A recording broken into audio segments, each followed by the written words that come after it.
Hello and welcome to the webinar. My name is Hannah Dyson from Enfield Voices and GlobalNet 21, and this is one of the webinars we do each week exploring local, national and international issues.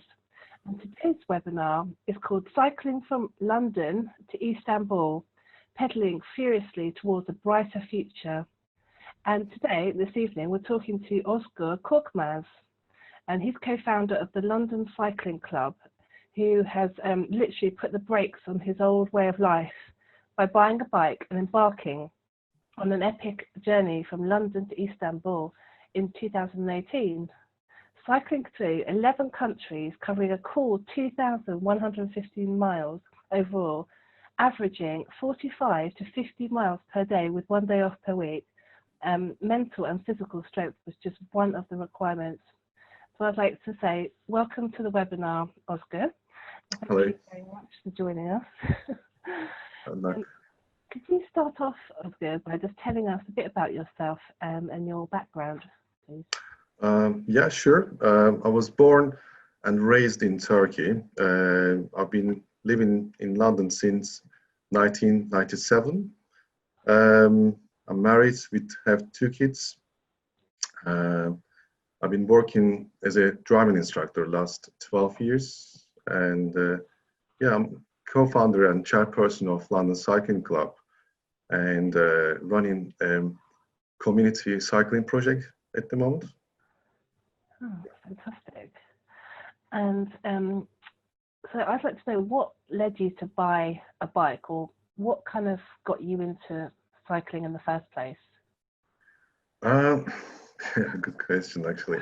I mean, I get tired of doing the same things every day, going to work, following a routine.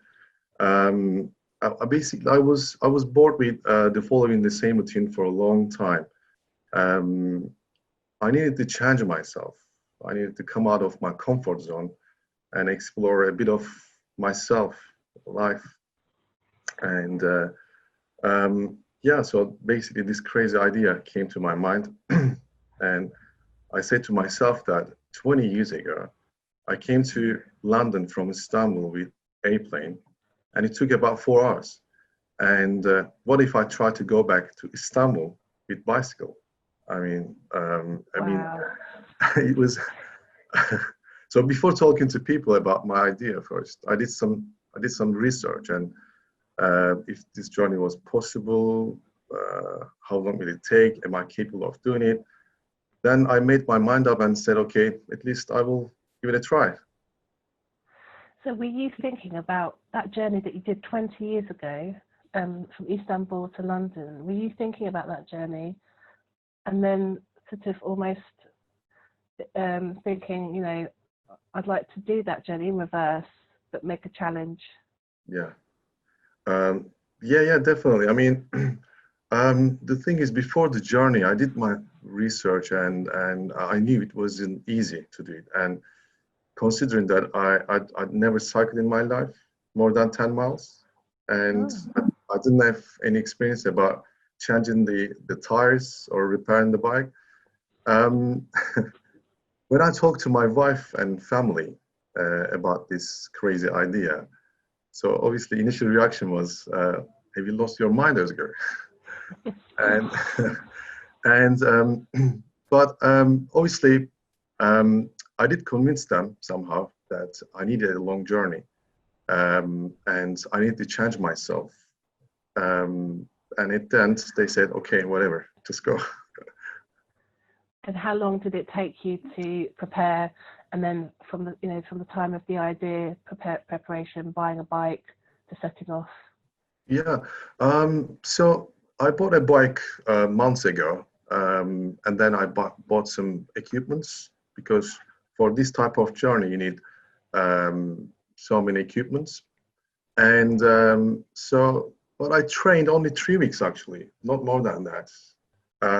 It's because when I read something months ago, and one of the articles saying that you need to have a courage and mentally strong to do this kind of epic journey. You may not be physically fit, but you will get fit on the way. So don't worry too much on that bit. Focus on just motivating yourself and get ready. And it wasn't difficult for me actually to get that mental strength. And I guess you didn't really want to think about it for too long because you might change your mind. Yeah, I mean, to be honest, majority of my friends and family thought that, okay, Ozgur wants to do this journey. Probably he's going to give up after 2 weeks, maybe, but I have never thought of that. Although I had so many challenges on the way, physical, mental, because when you do this kind of journey solo, it's even more difficult because I was dealing so many issues. Like doing 50 miles maybe sounds not that long, but obviously you don't know the place, and sometimes you can't find the food. Every night I had to stay somewhere. Sometimes I was sleeping in my tent. Sometimes I was sleeping in Airbnbs or bed and breakfast. But yeah, I mean, it was a great challenge, but I'm glad that I took up this challenge. So you decided to cycle from London to Istanbul in 3 weeks' time, and then you said goodbye to your wife and kids. And how was that moment when you said goodbye, and then you knew you were going to go on your journey? Basically, my wife wanted to make sure that if something happens, I should just give up. If there's any accident on the way, if I change my mind and if I just give up, I should just get an airplane and come back to London. And also, she was watching me from my mobile phone. I had the traction, so she could monitor me. So I was updating her, and she was, yeah. I mean, not just my wife actually, my friends also was following me through social media and other places and giving me a lot of motivation. And it really helped me to keep going. And you just set off on your own with this bike, or did you have any support at all? No support. No. Yeah, wow. Yeah, and then the finally, I mean, the last moment was like, so I just hugged my kids and I kissed my wife and say goodbye. See you in 2 months. And then where did you start then? Did you literally start from your home in Enfield? No, I mean, I live in Chingford actually. I work in Enfield. So I just started from Chingford and went towards northeast and took a lorry. The ferry from Harwich Port, and took the ferry in the nighttime and went to Hook of Holland. Oh yeah.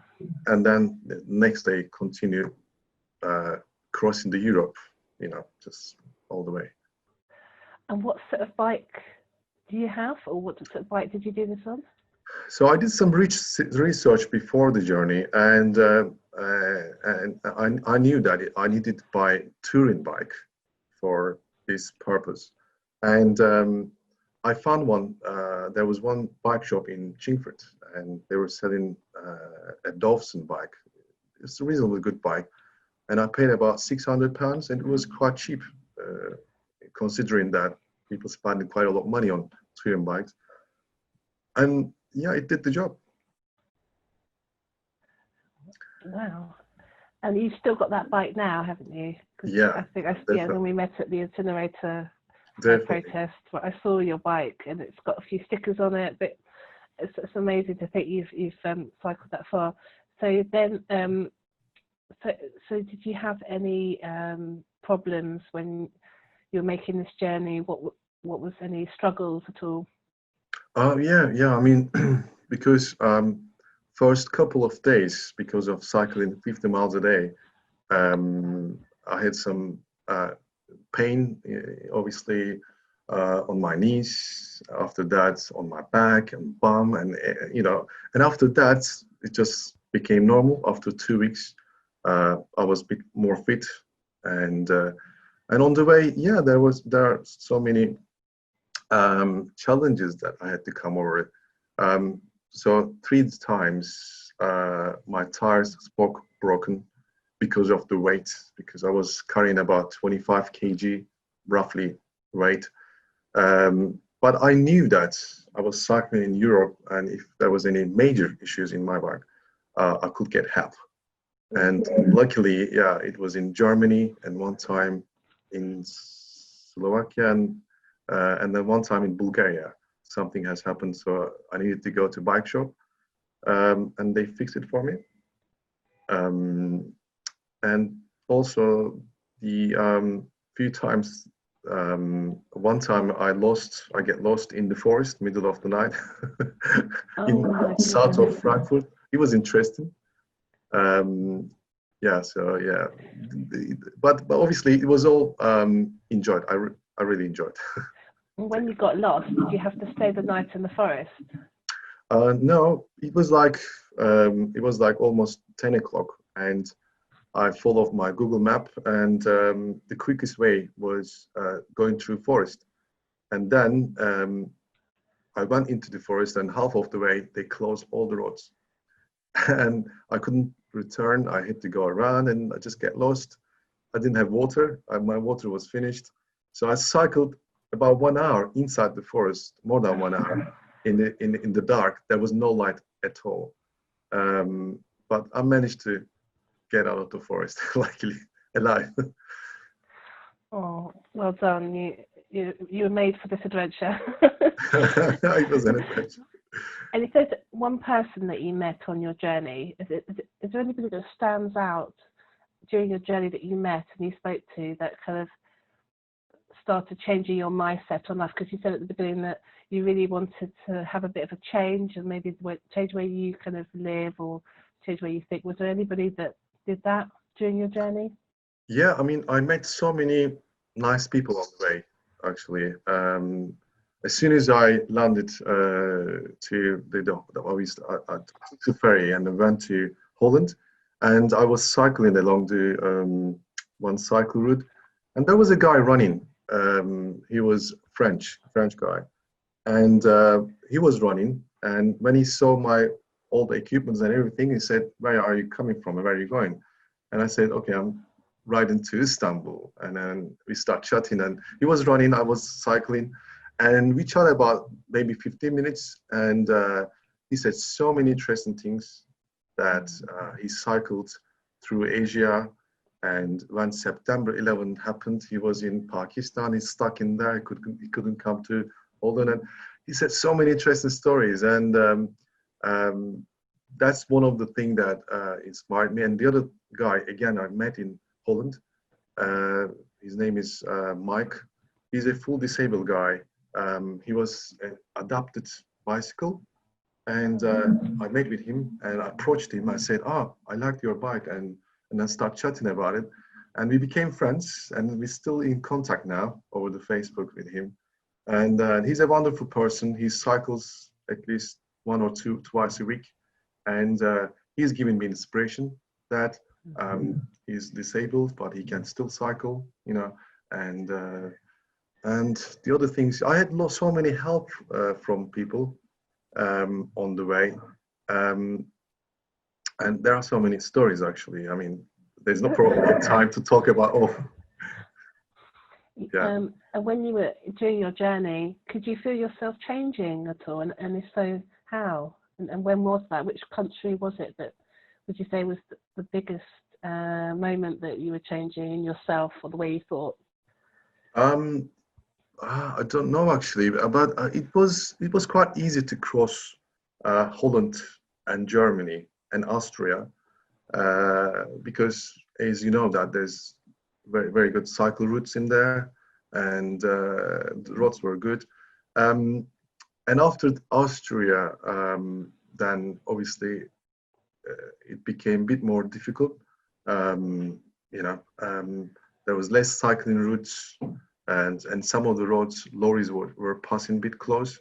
But yeah, I mean, I managed to do things, and but yeah, I learned so many things on the way that obviously a couple of times I had to change my tire. It's gone, Did you Um, learn to do that yourself eventually? yeah. I mean, just before the journey, I took a special bike maintenance lesson, just the basics actually. And luckily, I learned how to change the tires, but I wasn't able to repair any major you know, stuffs. Um, yeah, so I learned so many things on the way. Yeah, people helped me. Mm. I mean, I know that I went to coffee shop, I had my meal, and later on I find out someone paid my bill. And a couple of times I stayed people's home. They share very good stories with me. Because with Airbnb, I like Airbnb. That's you meet with people, you talk to people, they ask you questions, and few times I stayed in warm showers. I don't know if you know warm showers application. It's like a couch surfing. You can travel the world without paying anything to accommodation. And so these guys did it for cyclists. It's called warm showers. So I managed to stay few homes and without paying anything, and we shared stories, and it was a good, great experience actually. Yeah. Yeah. And while you're traveling, did you write a blog? Could people sort of track you? Did you sort of write anything, or was it just sort of maps? Well, I'm horrible with writing, so I wasn't writing anything. But I like taking pictures and videos, and also just for this journey, I bought a small drone and Drum. drone actually. Oh, Yeah, with the video camera, and I was flying my drone on the way, and showing a fantastic the landscapes, and it was good actually. I enjoyed, and also I was shooting myself with the drone as well. When I was cycling, you can also follow me as well, and wow. it was like you have your own cameraman. Have you put all this on a web? Is there a website where people can go to have a look at the images at all? It's on my Instagram page. Oh, okay. Yeah, and especially I open up Instagram page. I named this journey a pedal away from freedom, uh, and then I open up Instagram account and people follow me on that.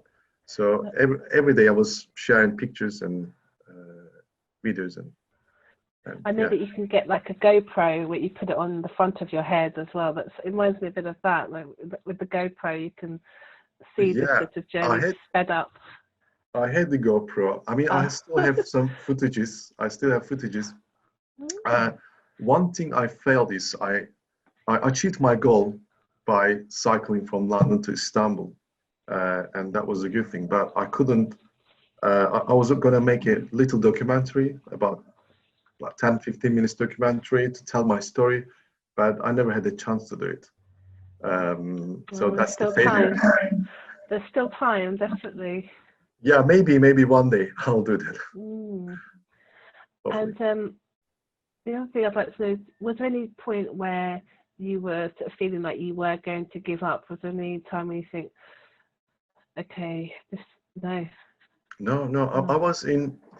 I don't know which day was it, but it was probably 30 something. I was in Serbia. Um, I was cycling along the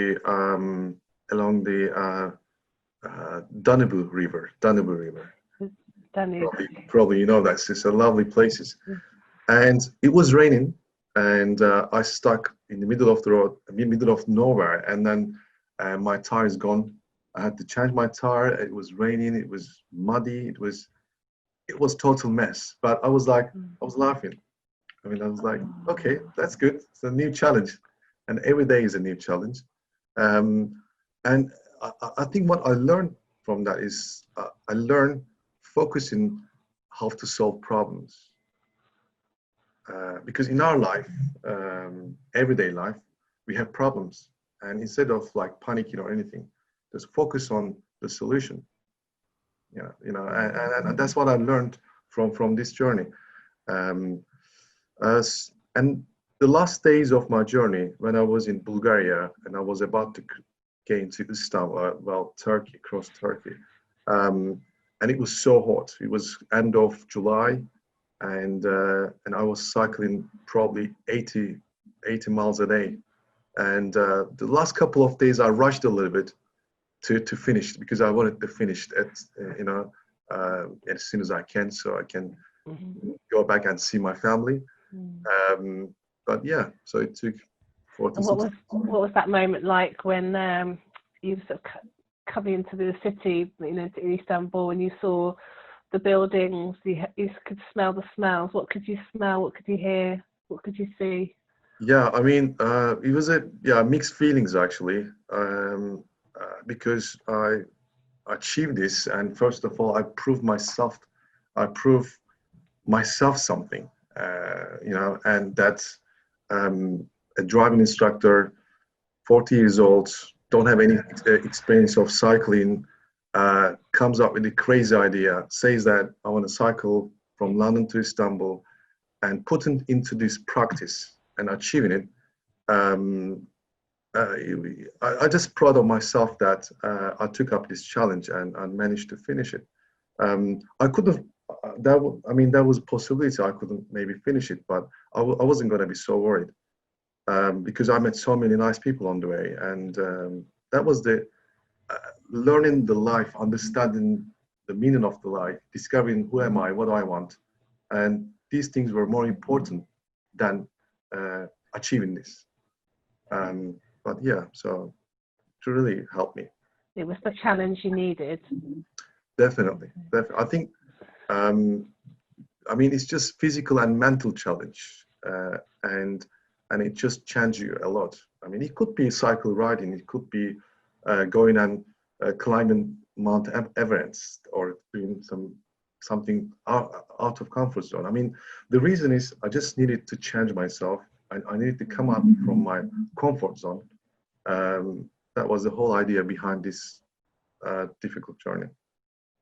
Do you think bicycles can give people freedom in a way? Like, I think you said that you didn't cycle as a child. Do you think cycling from a young child into adulthood can open up those possibilities and bring people happiness?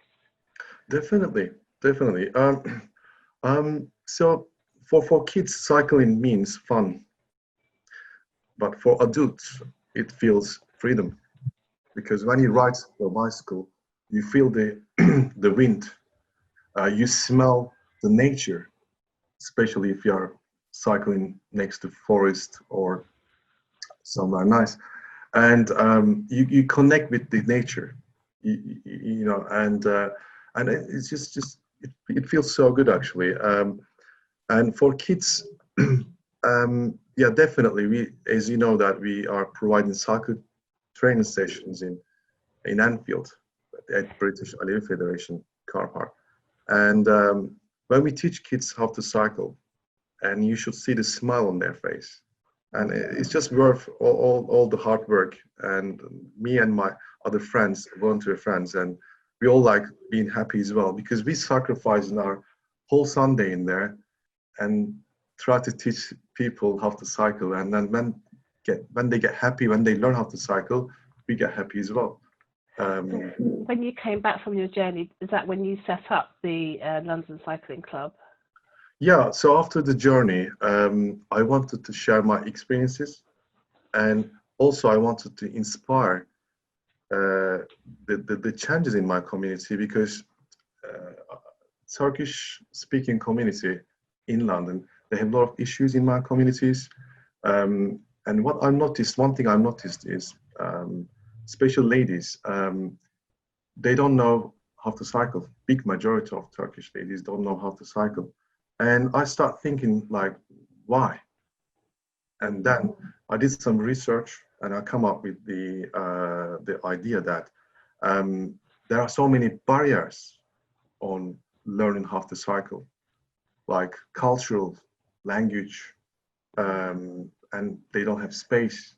They have no role models out there, and and so many Turkish ladies are not working, and then they don't have the confidence. And I realized that bicycle has a big role to play to building happier and healthier communities. It's just a tool, and I change myself through doing this, and I can maybe help other people to change themselves as well in a better way. Last night we cycled uh, from Manor House to central London with the small group of my friend in the cycling club.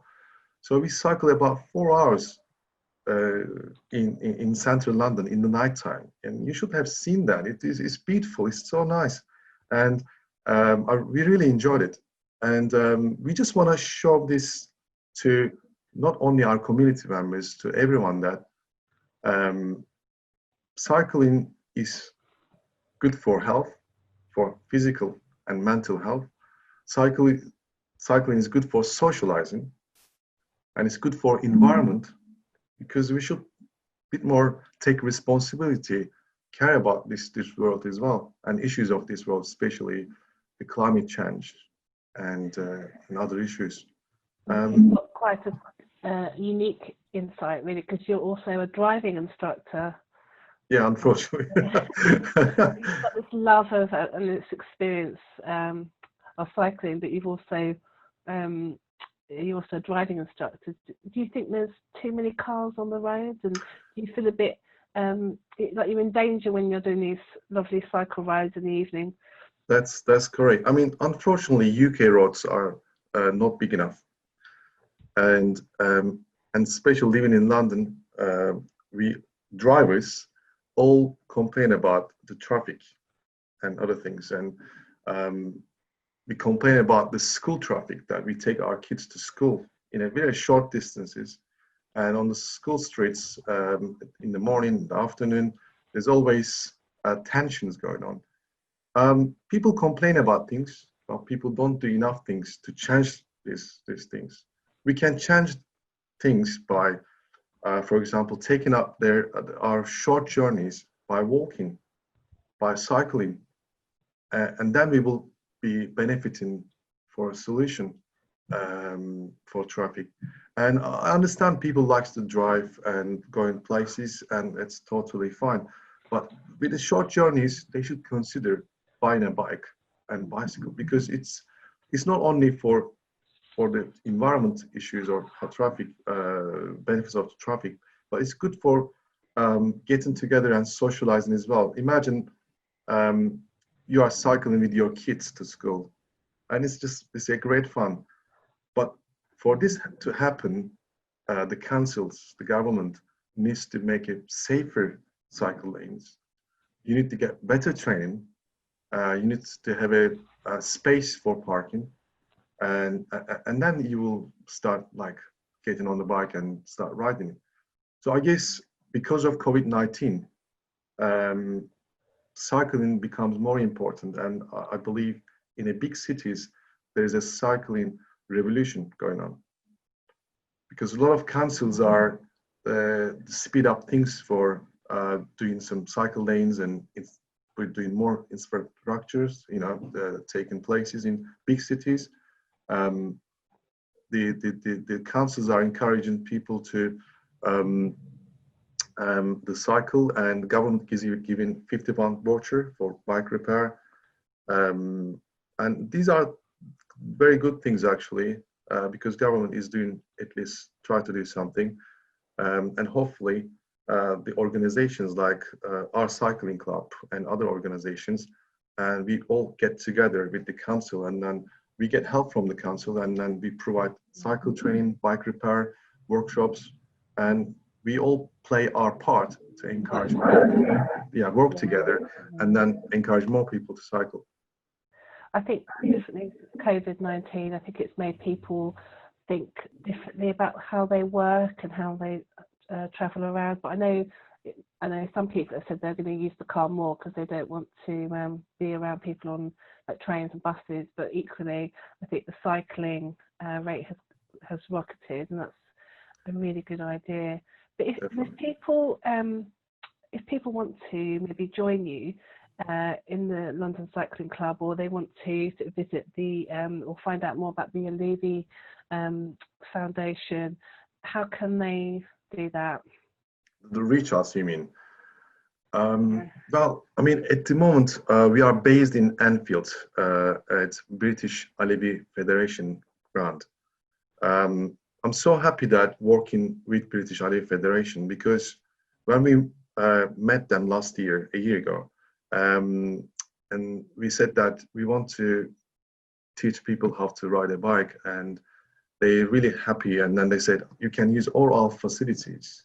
Oh, And that's amazing. because what you are doing now is just very good thing, and please come and use our all facilities. And then since then, we are like working like a partner.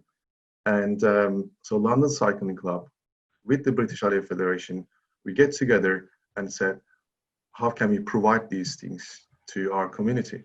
And then, so in October, without getting help or anything, we got our own bikes and get some few donated bikes, and then start giving people cycle training.